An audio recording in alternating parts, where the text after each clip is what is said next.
Welcome to UNCAGED, a show that celebrates thought leadership from today's top business leaders. The program provides a voice to amazing executives from around the globe who are shaping the world of business today and mapping the path to the commerce of tomorrow. Today, we are talking to Steve Taplin. Hi, Steve. Hi, Ben. Thanks for having me on the show.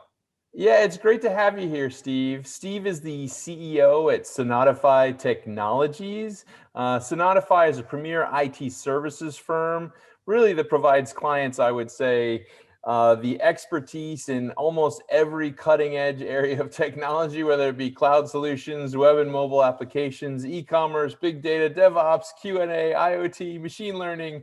I'm sure there's probably many things I'm forgetting, Steve, but we'll definitely cover all those things off in the discussion. I'll cut you some slack in the beginning here, Vant. but before we get into Sonatafy in more depth, let's talk about your background a little bit. Tell me a bit about yourself and your career. I already like you more because I know that you're a Chicagoan. Yes, and I'm sure it's not the Mike Singletary jersey behind me that gave it away. But and thanks again, Vant. I grew up in the Chicagoland area, born and raised. Grew up in an exciting sports era with the Chicago '85 Bears winning the Super Bowl and the Super Bowl Shuffle. And that was also when Michael Jordan was leading the Bulls.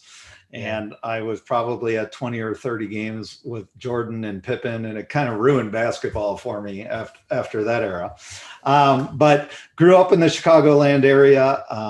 Got my undergrad degree from Northern Illinois University in a business and computer information systems degree, and started my career at this small company called IBM, and was part of, at the time, what was called the e-business hosting group, which was kind of the cutting edge of the internet commerce at the time.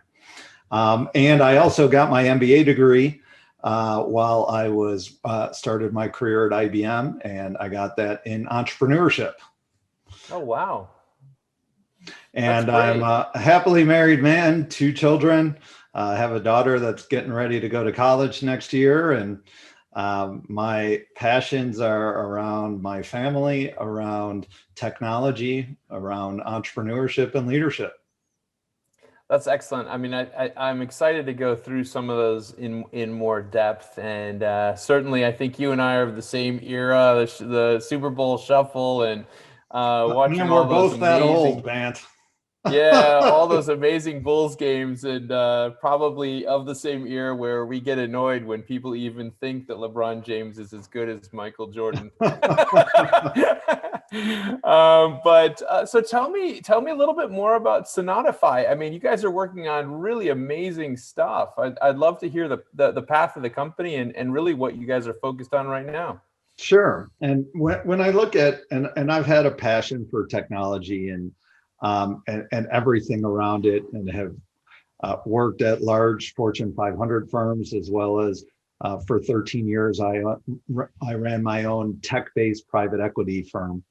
And when you look at technology as a whole, so many things have become commoditized as we're here in 2021. As a company, having your own data center, your own servers, your own dedicated networks is no longer of value. All of that's been pushed to the cloud. You're not going to differentiate yourself by doing that. Big software as a service firms have dominated certain features where it doesn't make sense to even compete with them.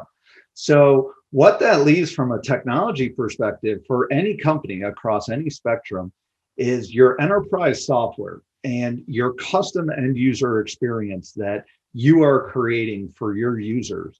And when you look at technology now, that's one of the few areas where a company can distinguish themselves from their competitors. And that's what we focus on with Sonatafy Technology, is we help enterprise software teams.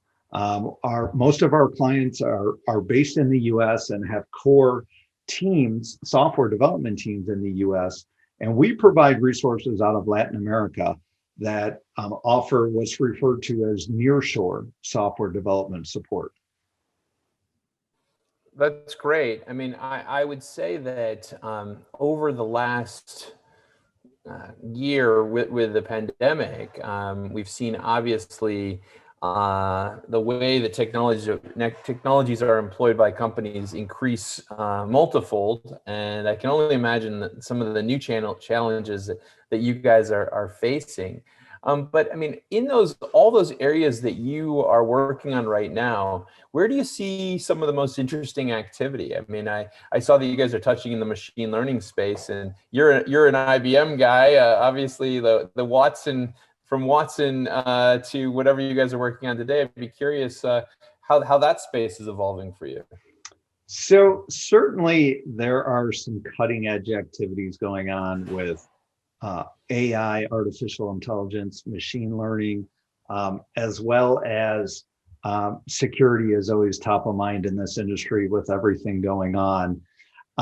And, you know, one thing we have found is to differentiate yourselves as a company, you're typically building a lot of that internally. And our company, Sonatafy Technology, will often support teams around those cutting edge areas, but those are kind of some areas that we are in an assist role as opposed to a lead role. Where our company is primarily focused is on the newer technologies that companies are used around cloud-based technologies, whether it's AWS, Microsoft Azure, or Google Cloud, and whether it is web or mobile type development, and all of the tech stacks that support those features. And you know, it is interesting in the current environment, and based on how rapidly technologies are changing, to be considered an expert or a senior person on any technology is typically now only 3 to 5 years experience. Because with newer cloud-based technologies, as things are evolving, legacy, although there are many legacy apps that exist out there, as things keep coming up, it's not people who have 10 and 20 years plus experience in a technology just because it's evolving so rapidly. And that's where companies will often tap into resources like Sonatafy Technology to help supplement those skills. Yeah, I wanted to dig a little bit deeper on the nearshoring structure, because as someone who has developed a lot of technology in my career, we've done it every which way. You know, we've offshored, we've built teams internally, we've tried to nearshore, and I imagine someone like yourself has figured out some best practices and some good advice for folks as they navigate that type of a solution. I mean, tell me the advantages of the nearshore structure, and where people get it right and where people get it wrong. Sure. And so when you look at technology as a whole, I'm going to start broad and I'm going to filter my way to your question. But IT outsourcing in general became very big in late 90s, early 2000s. Biggest offshore location has been India, and other parts of Eastern Europe and throughout Asia Pacific have certainly grown. And for many IT functions, especially where you need 24/7 support, that it is a great situation to have a what's called follow the sun model, where you can have support 24/7 all around. But fast forward to enterprise software development with newer technologies. The way things work right now, the way that software is developed, the way that engineers work, you don't have the ability to have somebody work all day and pass it off for somebody to continue throughout the night. Because at any point while you're developing software, you need to be able to collaborate real time with your team. You know, do we go this way or do we go this way? Which route should we go? How should we do it? And there's typically anywhere from 1 to 100 decision points every hour when you're developing software that can go in any direction. And so where the nearshore industry has really evolved and become more popular, it started around 2015, 2016, where a lot of the large corporate companies have set up nearshore operations throughout Latin America. Costa Rica has been a very big location. And the idea was that you're getting good, talented English-speaking resources that operate on the same time zone as your core team. So nearshoring, and that term, and is meant to be aligned with working on your same time zone, having English proficient team members, both written and verbal, that you're collaborating with at about a 50% price point of what you'd pay for the similar resources in the US. Well, that sounds good. I mean, I think anybody who's gone through development, the development processes, they're always trying to find ways to do it more efficiently and effectively. But you know, where do you think folks are able to get the management and that connection right, and where do they go wrong sometimes in terms of working with the teams inside of a company and externally? So it is interesting, and one of the things that the COVID pandemic did for the software development industry was it completely changed the game.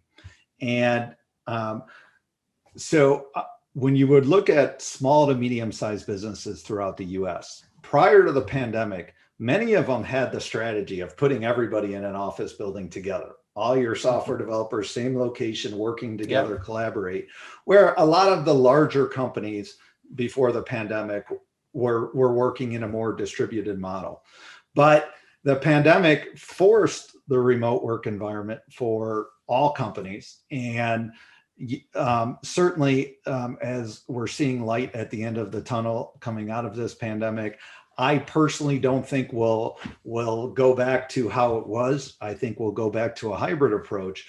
But what that did was open up to the small and medium-sized business market that, all right, I can't have my software developers in the same room. And so I have all these projects and I have so much budget. So how do I get the biggest bang for my buck? And so through the COVID pandemic, we saw the Nearshore software development concept really gain traction in the small to medium-sized business category because they were forced to work remotely, and they found that they can find great resources at a lower price point to help them meet their project and budget constraints. Yeah, it completely makes sense, and it's very, very needed. Especially, I think the time zone thing is so critical for a lot of digital businesses, which are dealing with kind of like real-time applications, especially with e-commerce and things like that. Well, it's So, interesting, Ben, because I'm out talking with CTOs, CEOs, other software development executives. And when I meet someone for the first time, if they haven't gone the nearshore route, they're dying to hear about it. They're dying to hear about it because it's the same story. And the US based teams, right now, there is more software demand than there is software talent. And in the US, software talent is very expensive. In fact, to hire a junior software developer, whether it's out of school or only a year or two experience, it's going to cost a US-based company anywhere from 90 to 120,000 a year, fully burdened for that resource. And then once that resource has 2 or 3 years experience, they are significantly more valuable, and it's hard to retain them because they're going to want significant pay increases. And so every company in the US that has software development teams, they're having a hard time getting talent and retaining talent. Now you add the fact that when you have offshore resources that are supplementing, those US-based resources are working till midnight every night, depending on the time zone they are, so that they can have a few hours overlap with their offshore team. They're going to bed and they're crossing their fingers, hoping everything was done. They wake up 8 hours later and it's not. And they have to wait 8 hours to talk to those resources again and rinse and repeat. And a lot of companies have lost good software developers because that model is burning them out. And it's not because I'm saying resources are better nearshore versus offshore. I'm saying you get that constant collaboration is key to success in modern technology.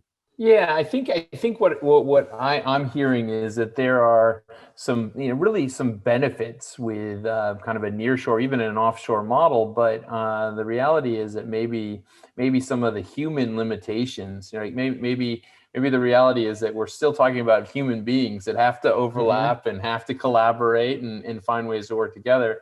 It might work much more effectively and efficiently in the nearshore structure. But I'm curious, again, you mentioned a little bit about your thoughts on on the post-pandemic era. But before we get there, tell me a little bit about how the company evolved over the last year and how you stayed sane in this whole crazy time.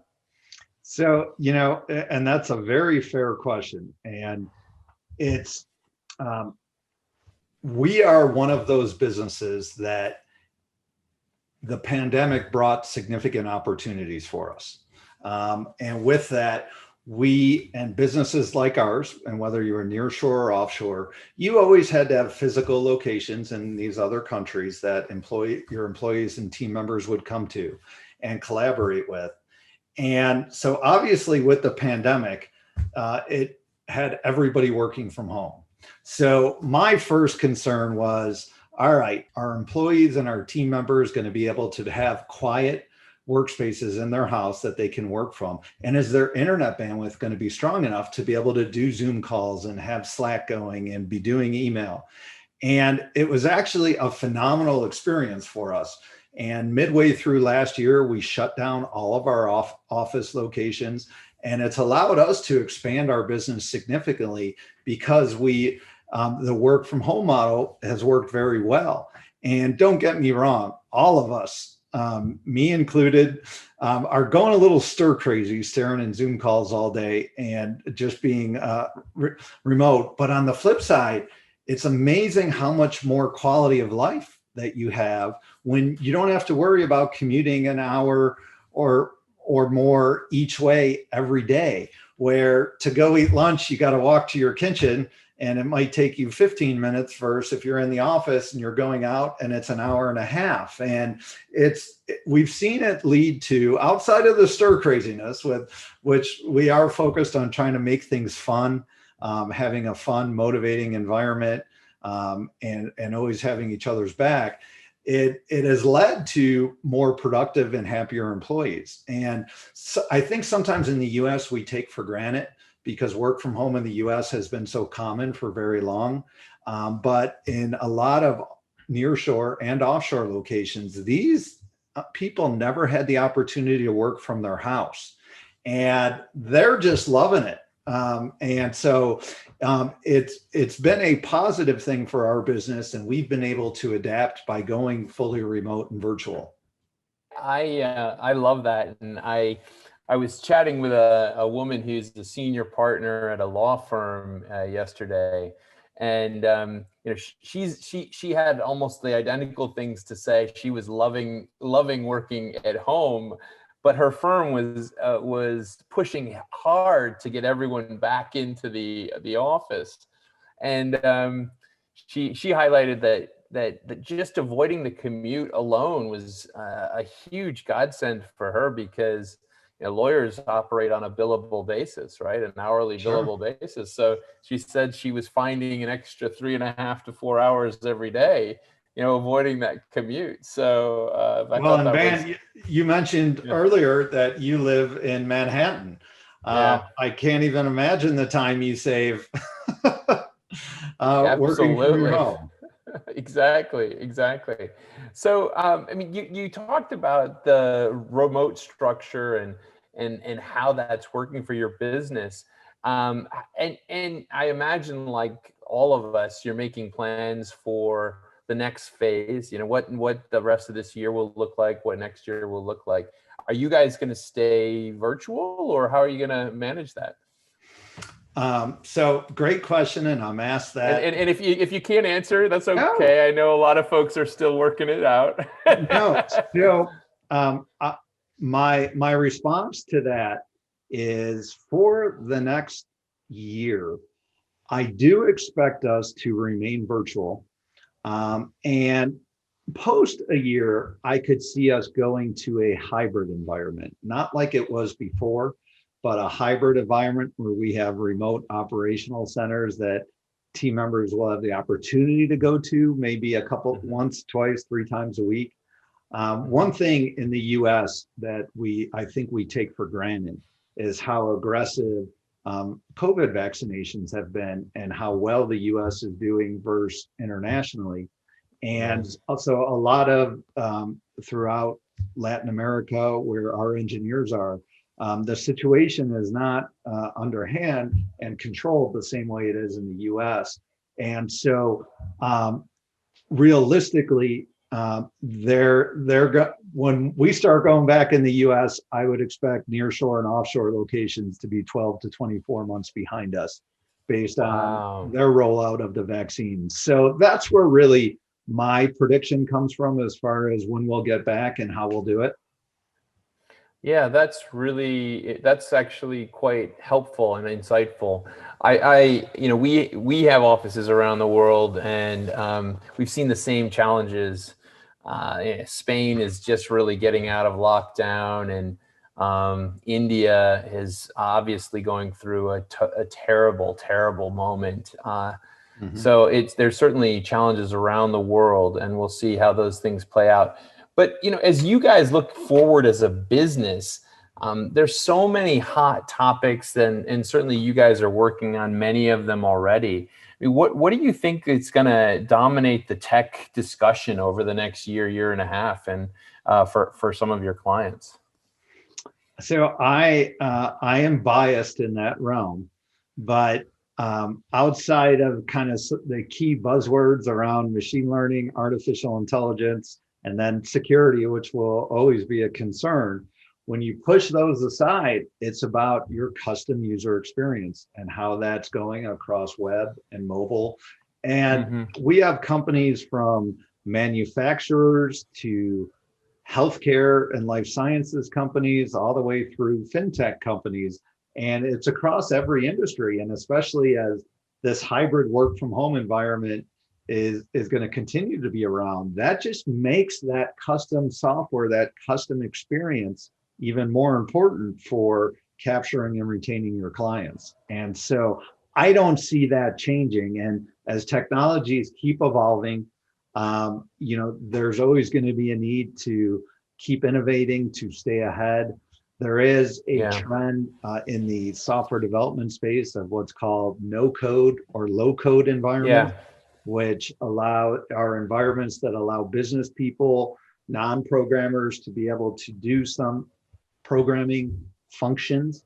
And I do see that increasing in the next 12 or 24 months. I don't think it'll ever completely replace the need for software development and custom software development, but I could see in a year or two that consuming maybe 10% of the market around that. Wow. Yeah, that's a really interesting area. We've been looking at that a lot lately ourselves, the no code, low code structures and how that actually is going to impact development. It does seem to be kind of like taking a steady stream. People are allocating like a couple of projects in that area and see how it works out. So that makes a ton of sense. But Steve, I've got the most important question for you, and this isn't going to be something that all of our listeners are going to understand. I mean, you being a Chicagoan, it's a big discussion here. Is it Giordano's, Lou Malnati's, Carmen's, Uno's? Which is the best? Well, for a true Chicagoan, that's not even a question. It's Lou Malnati's. Come on. My wife and I moved to Scottsdale, Arizona in 2001. And it's funny because in Arizona, there are a lot of Midwest people that are here. And some of the iconic Chicago restaurants like Lou Malnati's and Portillo's have come out to this area over the past 5 to 8 years. And so you have spring training here in Arizona, which the Cubs have a beautiful mini replica Wrigley Field that they do it at. And sometimes you don't know you left Chicago. Yeah, it's incredible. I mean, I know that I've come down there and seen a lot of folks that grew up in Arizona, and I guess WGN used to broadcast, or probably still does broadcast down there. So there's definitely a Chicago pipeline down to Arizona. Well, listen, Steve, so good to talk to you today. We've been talking to Steve Taplin. He's the CEO at Sonatafy Technologies. So Sonatafy is a premier nearshore IT services firm that provides its clients with expertise in cloud solutions, web and mobile applications, e-commerce, big data, DevOps practices, Q&A, IoT, and machine learning. It's been really great to hear your perspective on how things are evolving, Steve. Tell me a little bit about, where someone can find you. What's the best place to connect with you and Sonatafy? Our website, www.sonatafy.com, and that's SONATAFY.com. Great. Well, listen, Steve, thank you so much for being on Uncaged today, and I look forward to talking again in the future. Thanks, man. I enjoyed it. Cheers. Cheers.